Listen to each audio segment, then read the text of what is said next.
Hi everyone, welcome to my channel. ತಮ್ಮೆಲ್ಲರಿಗೂ ನಮ್ಮ ಚಾನಲ್ಗೆ ಸ್ವಾಗತವನ್ನು ಕೋರುತ್ತಾ ಇವತ್ತಿನ ವಿಡಿಯೋದಲ್ಲಿ 2026ನೇ ಶೈಕ್ಷಣಿಕ ಸಾಲಿನ ಆದರ್ಶ ವಿದ್ಯಾಲಯದ 6ನೇ ತರಗತಿಯ ಪ್ರವೇಶಕ್ಕೆ ಸಂಬಂಧಪಟ್ಟ ಹಾಗೆ ತಾವೆಲ್ಲರೂ ಕೂಡ ಇಲ್ಲಿ ರಿಸಲ್ಟ್ಸ್ಗಳನ್ನು ಚೆಕ್ ಮಾಡ್ಕೊಂಡಿರ್ತೀರಿ. ಎಕ್ಸಾಮ್ ಬರೆದಂಥ ವಿದ್ಯಾರ್ಥಿಗಳು ಇನ್ನೇನು ಕೆಲವೇ ದಿನಗಳಲ್ಲಿ ಇಲ್ಲಿ ರಿವೈಸ್ಡ್ ರಿಸಲ್ಟ್ಸನ್ನು ಅನೌನ್ಸ್ ಮಾಡ್ತಾರೆ.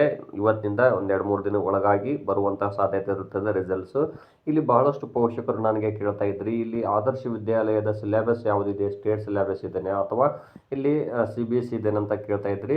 ತಮಗೆ ಸಂಪೂರ್ಣವಾದ ಮಾಹಿತಿಯನ್ನು ಇವತ್ತಿನ ವಿಡಿಯೋ ಮೂಲಕ ತಮಗೆ ತಿಳಿಸ್ಕೊಡ್ತಾ ಇದ್ದೀನಿ. ಇನ್ನು ತಾವುಗಳು ನಮ್ಮ ಚಾನಲ್ ಮೊದಲ ಬಾರಿ ನೋಡ್ತಾ ಇರೋರು ತಾವೆಲ್ಲೂ ಕೂಡ ಚಾನಲ್ ಸಬ್ಸ್ಕ್ರೈಬ್ ಆಗಿದೆ ಅಂತ ತಿಳಿಸುತ್ತಾ, ಇಲ್ಲಿ ನೋಡ್ಬೋದು ಕರ್ನಾಟಕದಲ್ಲಿರುವಂತಹ ಒಟ್ಟು 74 ಹಿಂದುಳಿದ ಬ್ಲಾಕ್ಗಳಲ್ಲಿರುವಂತಹ 74 ಆದರ್ಶ ವಿದ್ಯಾಲಯಗಳಲ್ಲಿರುವಂತಹ ಸಿಲೆಬಸ್ ಬಗ್ಗೆ ತಿಳಿಸ್ಕೊಡೋದಾದರೆ, ಇಲ್ಲಿ ನೋಡ್ಬೋದು ಕರ್ನಾಟಕ ಸರ್ಕಾರದ ಒಟ್ಟಾರೆಯಾಗಿರುವಂತಹ 22 ಜಿಲ್ಲೆಗಳಲ್ಲಿ 74 ಇಲ್ಲಿ ಬ್ಲಾಕ್ಗಳಲ್ಲಿರುವಂತಹ 74 ಆದರ್ಶ ವಿದ್ಯಾಲಯಗಳನ್ನು ಪ್ರಾರಂಭಿಸಲಾಗಿದೆ ಅಂತ ತಿಳಿಸಿದ್ದಾರೆ.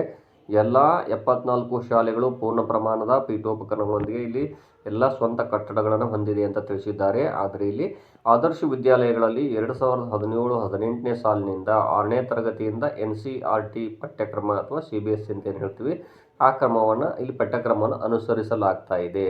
ಆದರೆ 10ನೇ ತರಗತಿಯ ಪರೀಕ್ಷೆಯನ್ನು ಇಲ್ಲಿ KSEEB ಮಂಡಳಿ ವತಿಯಿಂದ ಪರೀಕ್ಷೆಗಳನ್ನು ನಡೆಸಲಾಗುತ್ತೆ ಅಂತ ತಿಳಿಸಿದ್ದಾರೆ.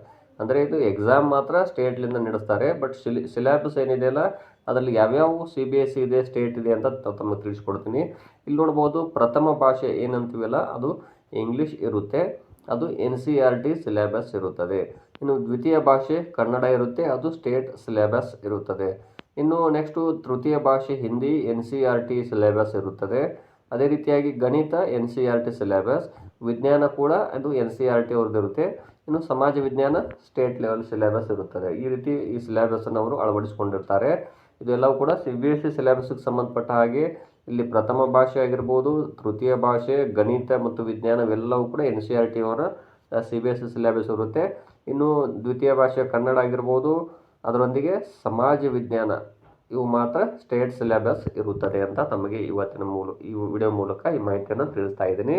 ಇನ್ನೇನು ಕೆಲವೇ ದಿನಗಳಲ್ಲಿ ಇದು ರಿವೈಸ್ಡ್ ಇಲ್ಲಿ ರಿಸಲ್ಟ್ ಅನೌನ್ಸ್ ಆಗುತ್ತೆ. ತದನಂತರ ಮೊದಲ ಸುತ್ತಿನ ಸೀಟು ಹಂಚಿಕೆಯ ಲಿಸ್ಟು ಬಿಡುಗಡೆಯಾಗುವಂಥ ಸಾಧ್ಯತೆ ಇರುತ್ತದೆ ಅಂತ ತಮಗೆ ಇವತ್ತಿನ ವಿಡಿಯೋ ಮೂಲಕ ಈ ಮಾಹಿತಿ ತಿಳಿಸ್ತಾ ಇದ್ದೀನಿ.